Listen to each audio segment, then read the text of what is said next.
বন্ধুরা, এই আমার বাড়ির ছোট্ট মন্দির। আমি সকলকে দেখানোর জন্য আজকে মন্দিরের একটা ছোট ভিডিও করলাম। এখানে দেবাদিদেব মহাদেব, জগন্নাথ, বলরাম, সুভদ্রা, বজরংবলী এবং গণপতিও আছেন। সকল দেবতাকেই আমি একটু করে আমার সিংহাসনে জায়গা দিয়েছি, যাতে সকলেরই আশীর্বাদ পাই। বড় মারও একটা ছবি আমি এখানে লাগিয়েছি।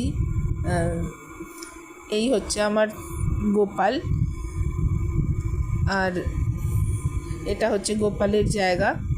গোপাল এখানেই থাকেন। আদ্যা মা থাকেন, মা লক্ষ্মী আর রাজবল্লভী দেবী।